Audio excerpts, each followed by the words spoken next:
গেছেন, কারোর নির্দেশে ওখানে গেছেন।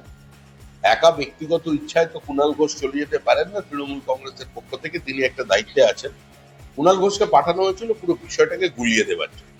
তিনি সেই চেষ্টায় সেখানে গিয়েছিলেন, গিয়ে ফিরে এসেছেন। বেশি সিবিআই কি করছে করতে যাবেন না। সিবিআই যদি ঠিকঠাক করতে শুরু করে, কাজের যদি স্পিড বাড়ায়, তখন আর কেউ এলাকায় থাকবেন না, সেটা সকলেও জানেন। এদিকে পোস্ট করবেন আর রাত্রিবেলা ফোন করবেন, দুটো একসঙ্গে চলে না। এগুলো মুখ্যমন্ত্রীও জানেন। যার যত বেশি পোস্ট, তার তত বেশি গভীর রাতে ফোন। আর মুখ্যমন্ত্রী কোনোটাই অজানা না। উনি একটু অতিরিক্ত জাগিয়ে দিয়েছিলেন বাংলাকে, তার জন্য এই অবস্থায় পড়েছেন। সুখেন্দু শেখর রায় একজন প্রতিষ্ঠিত পরিচ্ছন্ন ভাবমূর্তির রাজনৈতিক ব্যক্তিত্ব। আমাদের প্রাক্তন প্রয়াত রাষ্ট্রপতি প্রণব মুখোপাধ্যায়ের ঘনিষ্ঠ। দীর্ঘদিন ধরে তৃণমূল কংগ্রেসের নেতৃত্ব দিচ্ছেন রাজ্যসভায়।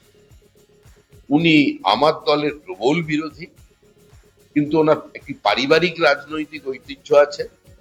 তৃণমূল কংগ্রেস যখন ওই বাংলা ভাগের চক্রান্তের কথা বলে, তখন অন্তত শিবেন্দু শেখর রায়ের নামটা মনে রাখা দরকার।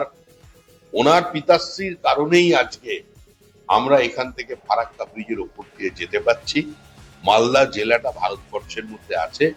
তার জন্য যিনি পুরোধা, যিনি নেতৃত্ব দিয়েছিলেন, যিনি র্যাডক্লিফের নেতৃত্বে যে বেঙ্গল বাউন্ডারি কমিশন তৈরি হয়েছে, তিনি মালদা জেলার হয়ে মালদাকে ভারতের মধ্যে ইনক্লুশনের জন্য যিনি নেতৃত্ব দিয়েছিলেন, অ্যাডভোকেটিং করেছিলেন, তিনি শিবেন্দু শেখর রায়।